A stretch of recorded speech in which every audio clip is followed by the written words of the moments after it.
அத்தியாயம் 643.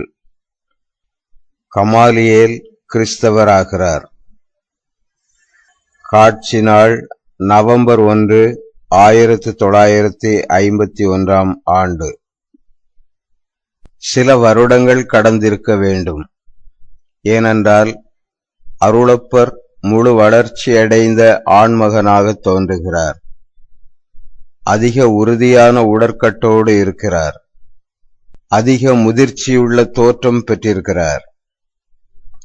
அவருடைய அழகிய தலைமுடியும் தாடியும் மீசையும் அதிகம் இருண்ட நிறத்தில் உள்ளன. அருளப்பர் ஜெத்சமனியின் சிறு வீட்டின் சமையலறையை ஒழுங்குபடுத்திக் கொண்டிருக்கும் வேளையில் மாதா நூல் நூற்று கொண்டிருக்கிறார்கள். வீட்டின் சுவர்கள் சமீபத்தில்தான் வெள்ளையடிக்கப்பட்டுள்ளன.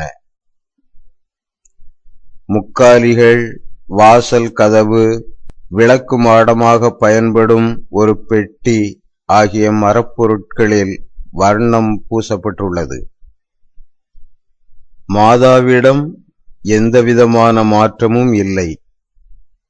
அவர்களுடைய தோற்றம் புது மலர்ச்சி உள்ளதாகவும் அமைதியானதாகவும் இருக்கிறது. அவர்களுடைய திருச்சுதனின் மரணத்தாலும் அவர் பரலோகத்திற்கு திரும்பி போனதாலும் கிறிஸ்தவர்களுக்கு எதிரான முதல் கலாபனைகளாலும் அவர்களுக்கு உண்டான துயரம், அவர்களுடைய திருமுகத்தில் ஏற்படுத்தியிருந்த சுவடுகள் மறைந்துவிட்டன. அந்த நேச பரிவுள்ள திருமுகத்தில் காலம் தன் சுவடுகளை பதித்திருக்கவில்லை. அதன் மலர்ச்சியான மாசற்ற அழகை மாற்றிவிட வயதிற்கு சக்தி இருக்கவில்லை. மாடத்தின் மீது ஏற்றப்பட்டிருக்கிற விளக்கு தனது மினுமினுக்கிற ஒளியை மாதாவின் வேலைத்திறன் மிக்க சிறு கரங்களின் மீதும் நூற்புக்களியின் மீது சுற்றியிருக்கிற பனி வெண்மையான கம்பளியின் மீதும் மெல்லிய நூலின் மீதும் வேகமாய் சுழல்கிற களி சுற்றும் நூற்கோலின் மீதும் அவர்களுடைய பின்னங்கழுத்தின் மீது திரட்டி முடிச்சு இடப்பட்டுள்ள அவர்களுடைய பொன்னிற முடியின் மீதும் வீசுகிறது. திறந்திருக்கிற கதவின் வழியாக ஒரு மிக தெளிந்த நிலவொளி கற்றை சமையலறைக்குள் ஊடுருவி வந்து வாசலிலிருந்து மாதா அமர்ந்திருக்கிற முக்காலியின் பாதங்கள் வரையிலும் ஒரு வெள்ளி வண்ணக்கோட்டை வரைகிறது. இதனால் அவர்களுடைய பாதங்கள் அந்த நிலவொளி கற்றையால் பிரகாசிப்பிக்கப்படுகின்றன. அவர்களுடைய கரங்களும் சிரசும் விளக்கின் சிவந்த ஒளியால் ஒளிர்விக்கப்படுகின்றன. வெளியே ஜெத்சமனியின் வீட்டை சுற்றியிருக்கிற ஒலிவ மரங்களின் மேல் சில ராப்பாடி பறவைகள் தங்கள் அன்பின் கீதங்களை பாடிக்கொண்டிருக்கின்றன. திடீரென பயந்தவை போல அவை மௌனமாகின்றன. ஒரு சில கணங்களுக்கு பிறகு காலடி சத்தம் கேட்கிறது. அது அதிகமாக நெருங்கி வருகிறது. சமையலறை வாசலை நெருங்கியதும் அந்த சத்தம் நிற்கிறது. அதே சமயம் அது தரையின் கரடான இருண்ட நிறமுள்ள செங்கற்களின் மீது முன்பு வெள்ளி நிறத்தில் போடப்பட்ட அந்த நிலவு கோட்டை அது மறையச் செய்கிறது. மாதா தன் சிரசை உயர்த்தி கதவை நோக்கி பார்க்கிறார்கள். அருளப்பரும் தம் பங்கிற்கு கதவை பார்க்கிறார். ஆச்சரியம் நிறைந்த ஓ என்ற சத்தம் அவர்கள் இருவருடைய உதடுகளில் வெளியிடப்படுகிறது. அதே வேளையில் ஒரே எட்டில் அவர்கள் இருவரும் கதவை நோக்கி விரைகிறார்கள். அங்கே கமாலியேல் தோன்றி அப்படியே நிற்கிறார். இப்போது அவர் ஒரு மிக வயதான கமாலியேலாக ஆவியைப் போல தமது வெண்ணாடைகளில் மிக ஒல்லியாக இருக்கிறார். அவருக்கு பின்னாலிருந்து ஒளி வீசுகிற நிலவு அவருடைய ஆடைகளை ஏறக்குறைய ஒளி சிதறக்கூடியவையாக ஆக்குகிறது. நிகழ்ச்சிகளாலும் தமது மனக்குத்தலினாலும் வயதை விட மிக அதிகமாக இன்னும் பல காரியங்களினாலும் நசுக்கப்பட்டும் மூழ்கடிக்கப்பட்டும் இருக்கிறார் கமாலியேல். நீரா இங்கே ராபி? உள்ளே வாரும், வாரும், உம்மோடு சமாதானம் இருப்பதாக என்று அருளப்பர் அவரிடம் சொல்கிறார். ஏனென்றால் அவர்தான் அவருக்கு முன்னாலும் மிக அருகிலும் இருக்கிறார். மாதா சில அடிகள் பின்னால் இருக்கிறார்கள். நீர் என்னை வழிநடத்துவீரானால் நான் குருடனாயிருக்கிறேன் என்று பதில் சொல்லுகிறார் அந்த வயதான ராபி. தமது வயதை விட அதிகமாக தமது இரகசியமான கண்ணீரின் காரணமாக நடுங்குகிற குரலில். அருளப்பர் வாயடைத்து போனவராக உணர்ச்சியோடும் தம் குரலில் தயவிரக்கத்தோடும் கேட்கிறார், குருடாகவா? எப்போதிலிருந்து என்று. ஓ, ரொம்ப நாளுக்கு முன்னால் இருந்து. எந்த நிகழ்ச்சிக்கு பின்னால் என் பார்வை குறையத் தொடங்கியது என்றால், ஆம், அவர் சொன்னது போல நிலநடுக்கம் தேவாலயத்தின் திரைச்சீலையை கிழித்து பலமிக்க சுவர்களை அசைக்கிற வரைக்கும் மனிதரை ஒளிர்விக்க வந்திருந்த மெய்யான ஒளியை நான் அடையாளம் காணாது இருந்ததற்குப் பிறகு அது உண்மையாகவே தேவாலயத்தின் அதிபரிசுத்த ஸ்தலத்தையும் அதைவிட அதிக உண்மையான அதிபரிசுத்த ஸ்தலமாகிய பிதாவின் வார்த்தையானவரை, அவருடைய நித்திய ஏக பேரானவரும் ஒரு மகா பரிசுத்த மனித சரீரத்தின் மூடு துகிலால் மறைக்கப்பட்டிருந்தவரை மூடியிருந்த ஓர் இரட்டை திரைச்சீலை, அந்த திரைச்சீலையின் மறைவிலிருந்து அவர் உண்மையாகவே யாராயிருக்கிறார் என்றும், அதாவது கிறிஸ்துவாக, மெசையாவாக, இம்மானுவேலாக இருக்கிறார் என்றும் மிகவும் மந்தபுத்தி உள்ளவர்களுக்கு, அதாவது அவர்கள் எல்லோரிலும் முதலாவதாக எனக்கு அவருடைய திருப்பாடுகளும் மற்றும் மகிமையுள்ள உயிர்ப்பும் வெளிப்படுத்தின. அந்த கணத்திலிருந்து இருள் என் கண்களின் மீது இறங்கத் தொடங்கி வரவர அதிக அடர்த்தியானது. எனக்கு அது ஒரு நீதியுள்ள தண்டனையே. கொஞ்ச காலமாக நான் முழுவதும் குருடனாக இருக்கிறேன். இதோ நான் வந்துவிட்டேன். ஒருவேளை ஒரு புதுமை வேண்டுமென்று கேட்கவா என்று அருளப்பர் அவரை இடைமறித்து கேட்கிறார். ஆம், ஒரு பெரிய புதுமை. மெய்யங்கடவுளின் மாதாவிடமிருந்து அதை நான் கேட்கிறேன். கமாலியேல், என் திருச்சுதனிடமிருந்த வல்லமை என்னிடம் இல்லை. அவர் உயிரளிக்கவும், குருடான கண்களுக்கு பார்வை அளிக்கவும், ஊமைகளுக்கு வார்த்தை அளிக்கவும், முடமானவர்களுக்கு அசைவளிக்கவும் கூடுமானவராக இருந்தார். ஆனால் நான் அப்படியில்லை என்று மாதா பதில் சொல்கிறார்கள்.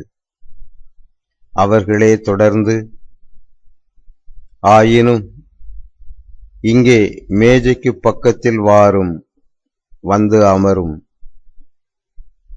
நீர் களைத்தும் வயதாகியும் இருக்கிறீர், ராபி. இதற்கு மேலும் சோர்வடைய உம்மை அனுமதியாதேயும் என்கிறார்கள்.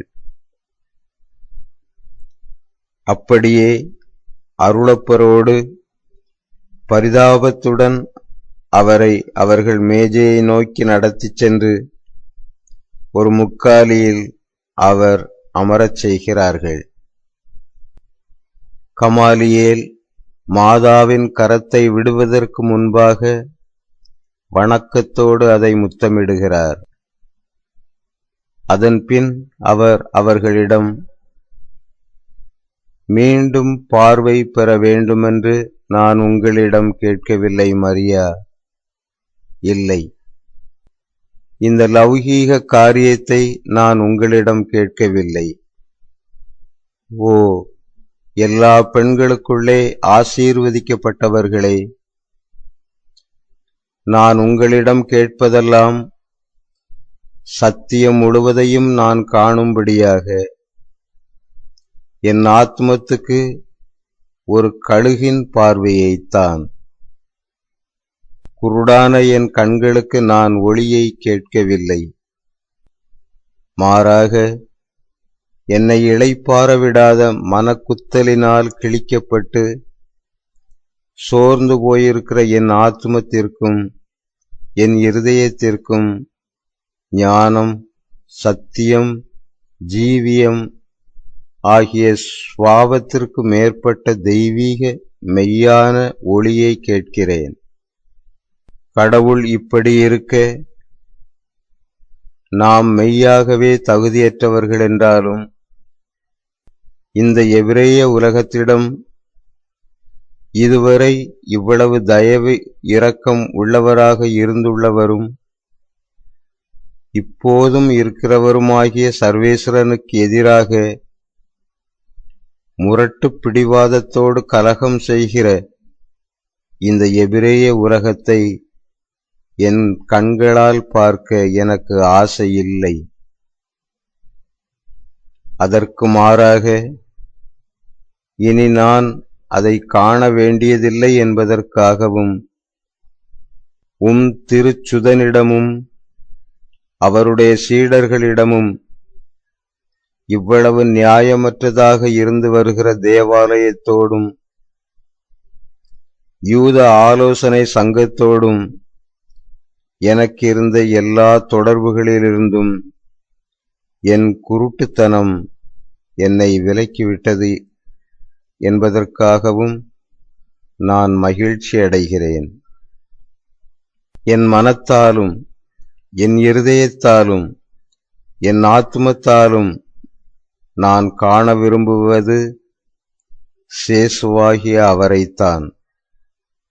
நிச்சயமாக ஓ சர்வேஸ்வரனுடைய மாதாவே, நீங்களும் மிக மாசற்றவராகிய அருளப்பெறும் உயிரோடு இருந்த வரைக்கும் யாகப்பெறும் தங்கள் ஆபத்தான தடை செய்யப்படுகிற ஊழியத்தில் தங்கள் ஆதரவிற்காக மற்றவர்களும் அவரை காண்பது போலவே என்னில் என் ஆத்துமத்தில் ஞானவிதமாய் அவரை காண நானும் விரும்புகிறேன். என் முழு சுயத்தோடும் நான் அவரை நேசிக்கவும் இந்த அன்பின் வழியாக என் பாவங்களுக்கு பரிகாரம் செய்ய முடியும்படியாகவும் நான் பெற்றுக்கொள்ள தகுதி பெற தவறிவிட்ட நித்திய ஜீவியத்தை அடையும்படி அவரால் மன்னிக்கும்படியாகவும் நான் அவரை காண விரும்புகிறேன். அவர் மேஜையின் மீது மடித்து வைக்கப்பட்டிருக்கிற தம் கரங்களின் மீது தம் தலையை வைத்தபடி அழுகிறார். மாதா கேவுதல்களால் அசைக்கப்படுகிற அவருடைய தலை மீது தன் கரத்தை வைத்து அவருக்கு பதில் சொல்கிறார்கள். நித்திய வாழ்வை பெற்றுக்கொள்ள தகுதி பெறுவதில் நீர் தவறிவிடவில்லை. தங்கள் கடந்த கால தவறுகளுக்காக மனஸ்தாபப்படுகிறவர்களுக்கு இரட்சகரால் எல்லாமும் மன்னிக்கப்படுகின்றன. அவரை காட்டிக் கொடுத்தவன் தன் அச்சத்திற்குரிய பாவத்திற்கு மனஸ்தாபப்பட்டிருந்தால் அவர் அவனை கூட மன்னித்திருப்பார். உம்முடைய பாவத்தோடு ஒப்பிடும்போது கெரியோத்தின் யூதாசுடைய பாவம் மிக பெரியது. சிந்தித்துப் பாரும். யூதாஸ் கிறிஸ்துவால் அப்போஸ்தலனாக ஏற்றுக்கொள்ளப்பட்டான். கிறிஸ்துவால் கற்பிக்கப்பட்டான். மற்ற யாரையும் விட அதிகமாக கிறிஸ்துவால் நேசிக்கப்பட்டான். அவனை பற்றிய எல்லாவற்றையும் அறிந்திருந்தாலும் அவர் தமது அப்போஸ்தலர்கள் குழுவிலிருந்து அவனை தள்ளிவிடவில்லை.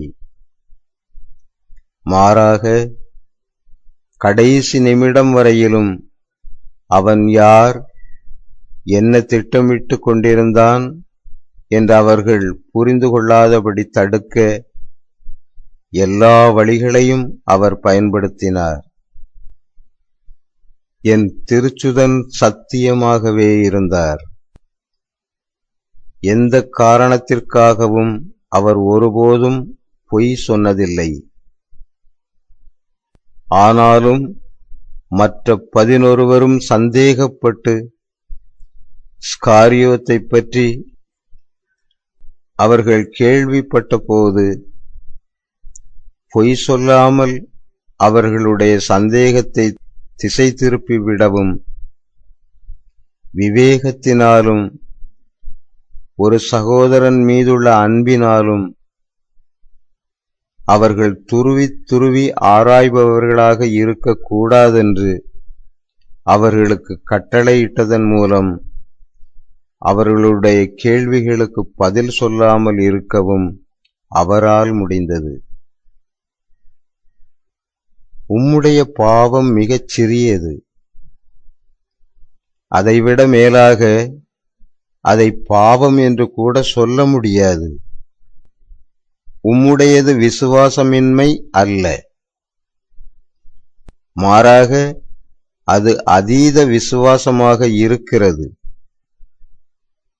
தேவாலயத்தில் உம்மோடு பேசிய அந்த 12 வயது சிறுவனில் எந்த அளவுக்கு விசுவாசம் கொண்டிருந்தீர் என்றால், பிடிவாதமாக ஆனால் நேர்மையான நோக்கத்தோடும் எல்லையற்ற ஞானத்தின் வார்த்தைகளை பேச கேட்ட அந்த சிறுவனில் நீர் வைத்த முழுமையான விசுவாசத்தை அடிப்படையாக கொண்டும் அவரில் விசுவாசம் கொள்வதற்காகவும் அவரில் மெசையாவை காண்பதற்காகவும் அந்த அடையாளத்திற்காக நீர் காத்திருந்தீர்.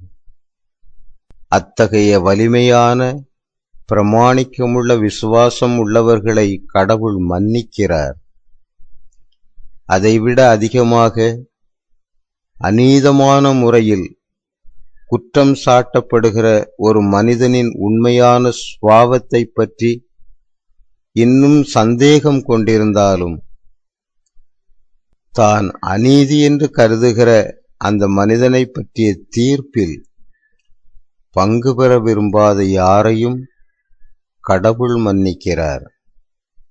அந்த தேவ துரோகமான செயலுக்கு உடன்படாதபடி யூத ஆலோசனை சங்கத்தை விட்டு வெளியேறிய நேரத்திலிருந்து சத்தியத்தின் மீதான உமது ஞான பார்வையானது வளர்ந்து கொண்டே வந்தது. தேவாலயத்திலிருந்து மிக ஏக்கத்தோடு தேடப்பட்டதும் கிறிஸ்தவ யுகத்தின் தொடக்கத்தினுடைய குறியீடாக இருந்ததுமாகிய அந்த அடையாளம் நிறைவேறுவதை நீர் கண்டபோது அந்த பார்வை இன்னும் அதிகமாக வளர்ந்தது. ஏற்கனவே குளிர்ந்தும் இறந்தும் போயிருந்த என் திருச்சுதனின் சிலுவை அடியில் நின்று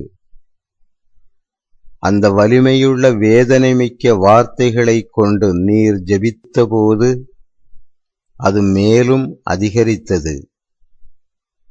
உம்முடைய வார்த்தைகளினாலோ அல்லது விலகிச் சென்றோ என் திருச்சுதனின் ஊழியர்களை நீர் ஆதரித்த அல்லது முதல் வேத சாட்சிகளின் தீர்ப்பில் நீர் பங்கு பெறாமல் இருந்த ஒவ்வொரு தடவையும் அது ஏறக்குறைய முழுமை பெற்றது. என்னை நம்பும் கமாலியேல், துயரத்தினுடையவும் நீதியினுடையவும் நேசத்தினுடையவும் உம்முடைய ஒவ்வொரு செயலும் உம்மில் உமது ஞான பார்வையை அதிகரித்துள்ளது. இன்னமும் கூட அதெல்லாம் போதாது. பாருங்கள், உங்கள் திருச்சுதன் 12 வயது அடைந்தபோது அவருடைய முதல் பொது வெளிப்பாட்டிலிருந்தே அவரோடு அறிமுகமாகும் அரிய வரப்பிரசாதத்தை நான் கொண்டிருந்தேன். அப்போதிருந்தே நான் பார்த்திருக்க வேண்டும், நான் புரிந்து கொண்டிருக்க வேண்டும். நான் குருடனாயும் மூடனாயும் இருந்தேன். நான் பார்க்கவில்லை, புரிந்து கொள்ளவில்லை. அப்போதும் சரி, அந்த நேரத்தில் ஒரு மனிதனாயும் போதகராயும் இருந்த அவரை அணுகிச் செல்லும் வரப்பிரசாதத்தை நான் கொண்டிருந்த மற்ற சந்தர்ப்பங்களிலும் சரி, எப்போதையும் விட அதிக நீதியும் வல்லமையும் உள்ள வார்த்தைகளை நான் கேட்டபோதும் சரி, நான் அவரை புரிந்து கொள்ளவில்லை. கற்கள் அசைக்கப்படுவதாகிய மனித அடையாளத்திற்காக பிடிவாதமாக காத்து கொண்டிருந்தேன். அவரில் இருந்த ஒவ்வொன்றுமே ஒரு நிச்சயமான அடையாளம்தான் என்பதை நான் காணவில்லை. அவரே தீர்க்கதரிசிகளால் முன்னுரைக்கப்பட்ட மூலைக்கல். ஏற்கனவே உலகை, முழு எபிரேய மற்றும் அஞ்ஞான உலகை அசைத்து கொண்டிருந்த கல். தமது வார்த்தையால், தமது புதுமைகளால், கற்களால் ஆன இதயங்களை அசைத்த கல் அவர்தான் என்பதை நான் கண்டுபிடிக்காமல் இருந்தேன். அவர் சொன்ன அல்லது செய்த எல்லாவற்றிலும் அவருடைய பிதாவின் தெளிவான அடையாளத்தை அவர் மீது நான் காணவில்லை. இவ்வளவு அதிகமான பிடிவாதத்தை அவரால் எப்படி மன்னிக்க முடியும்? கமாலியேல், ஞானத்துக்கு இருப்பிடமும் வரப்பிரசாதத்தால் நிறைந்தவளும் என்னில் மனுவுருவான ஞானமானவரின் காரணமாகவும் அவர் எனக்கு தந்த வரப்பிரசாதத்தின் காரணமாகவும் சுபாவத்திற்கு மேற்பட்ட காரியங்களை முழுமையான அறிவை கொண்டுள்ளவளுமாகிய நான் உமக்கு நல்ல அறிவுரையை தர முடியும் என்று உம்மால் நம்ப முடிகிறதா? ஓ, நிச்சயமாக நான் அதை நம்புகிறேன். அப்படித்தான் நீங்கள் இருக்கிறீர்கள் என்று நான் நம்புவதால் தான் ஒளியை பெறுவதற்காக நான் உங்களிடம் வந்திருக்கிறேன். உங்கள் உற்பவத்திலிருந்து தமது ஞானத்தின் ஒளிகளால் உறுதியாக உங்களை நிரப்பிய சர்வேஸ்வரனுடைய திருக்குமாரத்தியாகவும் தாயாராகவும் மணவாட்டியாகவும் நீங்கள் இருப்பதால் நான் சமாதானத்தை பெற்றுக்கொள்ளவும் சத்தியத்தை கண்டுபிடிக்கவும் மெய்யான ஜீவியத்தை அடைந்து கொள்ளவும் நான் செல்ல வேண்டிய வழியை நீங்கள் மட்டுமே எனக்கு காட்ட முடியும். நீங்கள் எந்த அளவுக்கு என் தப்பிதங்களை அறிந்தும் என் ஞான அவல நிலையால் நசுக்கப்பட்டும் இருக்கிறேன் என்றால் கடவுளிடம் செல்லத் துணிவதற்கு உதவி தேவைப்படுகிற நிலையில் நான் இருக்கிறேன்.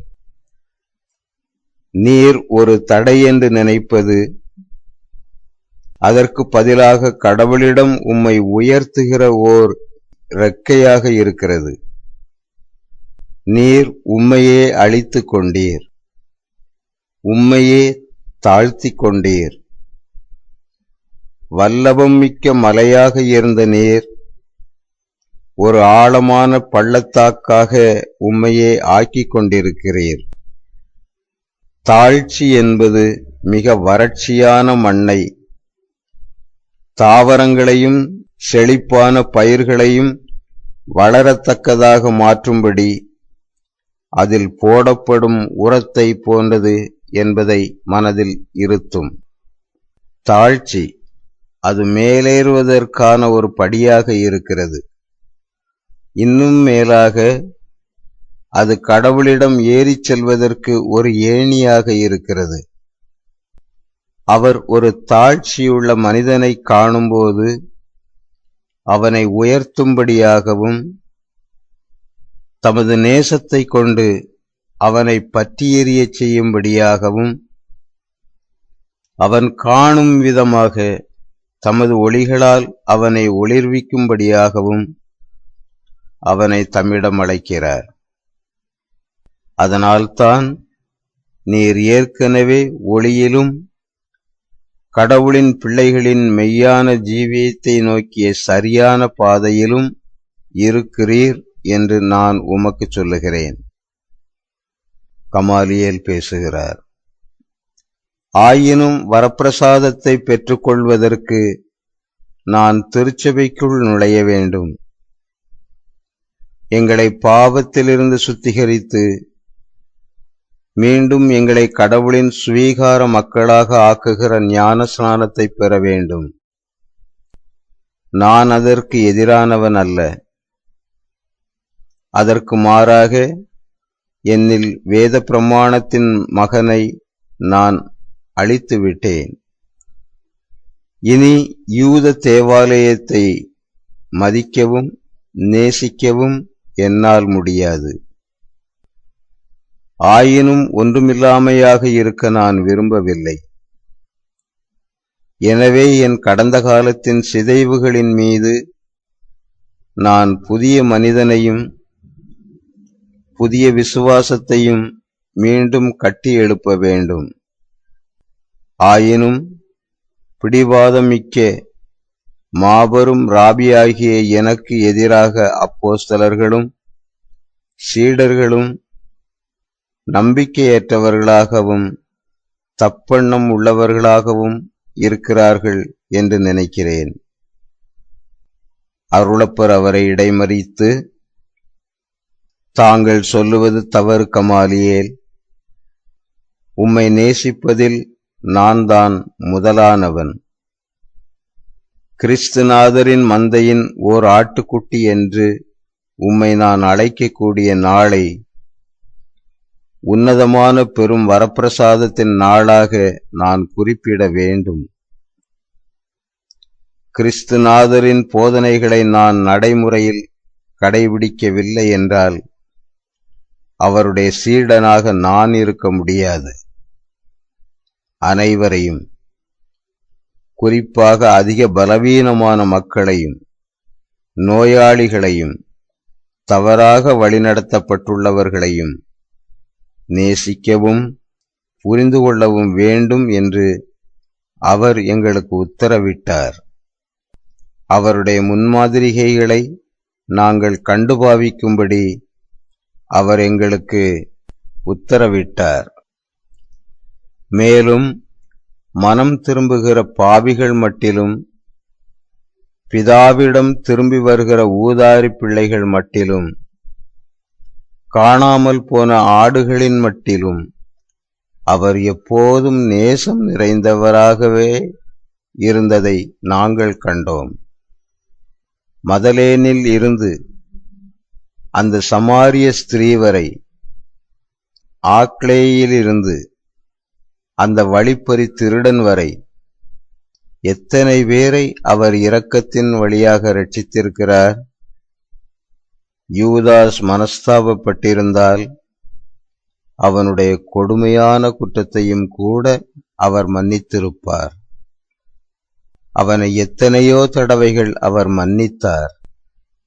அவனுடைய ஒவ்வொரு செயலையும் அவர் அறிந்திருந்தாலும் அவர் அவனை எவ்வளவு நேசித்தார் என்பதை நான் மட்டுமே அறிவேன்.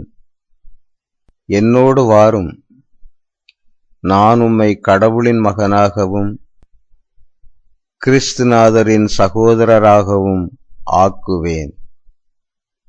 நீர் பாப்பானவர் அல்ல, ராயப்பர்தான் பாப்பானவர். ராயப்பர் எனக்கு நல்லவராக இருப்பாரா? அவர் உம்மிலிருந்து முற்றிலும் வேறுபட்டவர் என்று எனக்கு தெரியும். அவர் முன்பு அப்படி இருந்தார். ஒரு கோழையாகவும் தம் குருவையே மறுதலிக்கிறவராகவும் தாம் இருக்கும் அளவுக்கு தமது பலவீனத்தை அவர் உணர்ந்து கொண்டதிலிருந்து இப்போது அவர் முன்னிருந்தவர் போல அல்ல. அவர் ஒவ்வொருவரின் மீதும் இரக்கமுள்ளவராக இருக்கிறார். இப்போது அவர் முன்னிருந்தவர் போல இல்லை. அவர் ஒவ்வொருவரின் மீதும் இரக்கமுள்ளவராக இருக்கிறார். அப்படியானால் என்னை உடனே அவரிடம் அழைத்துச் செல்லும். நான் வயோதிபன், மிக அதிகமாக நான் காலம் கடத்திவிட்டேன். நான் மிகவும் தகுதியற்றவனாக இருந்ததாக உணர்ந்தேன். சேசுவின் எல்லா ஊழியர்களும் என்னை ஒரே விதமாகத்தான் தீர்ப்பிட்டதாக நான் அஞ்சினேன். இப்போது மரியாயின் வார்த்தைகளும் உம்முடைய வார்த்தைகளும் என்னை தேற்றியுள்ளதால் மிக அநேக காரியங்களால் நசுக்கப்பட்டிருக்கிற என்னுடைய கிழட்டு இருதயம் நின்று விடுவதற்கு முன்பாக உடனடியாக போதகரின் மந்தையில் பிரவேசிக்க நான் விரும்புகிறேன். என்னை அங்கே அழைத்துச் செல்லும். ஏனென்றால் என்னை இங்கே அழைத்து வந்த ஊழியன் எதையும் கேளாதபடி நான் அவனை அனுப்பிவிட்டேன். 1 மணி வேளையில் அவன் திரும்பி வருவான். ஆனால் அப்போது நான் ஏற்கனவே வெகு தூரத்தில் இருப்பேன். 2 வழிகளில், இந்த வீட்டிலிருந்தும் தேவாலயத்திலிருந்தும் என்றென்றைக்கும். முதலில் கலகக்கார மகனாகிய நான் பிதாவின் வீட்டிற்கு போவேன். காணாமல் போன ஆடாகிய நான் நித்திய மேய்ப்பரின் மெய்யான மந்தைக்குள் போவேன். அதன்பின் என் தொலைவான வீட்டில் சமாதானத்திலும் தேவ வரப்பிரசாதத்திலும் நான் மரிக்கும்படியாக அங்கு திரும்பி போவேன். ஓர் உத்வேகத்தோடு மாதா அவரை அரவணைத்து, கடவுள் உமக்கு சமாதானமும் நித்திய மகிமையும் அளிப்பாராக. ஏனென்றால் இஸ்ராயேலின் வலிமை மிக்க தலைவர்களுடைய அநீத செயல்களைப் பற்றி பயப்படாமல் அவர்களுக்கு உமது உண்மையான எண்ணங்களை காட்டியதின் மூலம் நீர் அவற்றிற்கு தகுதியுள்ளவராயிருக்கிறீர். சர்வேஸ்வரன் எப்போதும் உம்மோடு இருப்பாராக. சர்வேஸ்வரன் தமது ஆசீர்வாதத்தை உமக்கு தருவாராக என்கிறார்கள். கமாலியேல் அவர்களுடைய கரத்தை மறுபடியும் தேடுகிறார். அவற்றை தமது கரங்களில் எடுத்து அவற்றை முத்தமிடுகிறார்.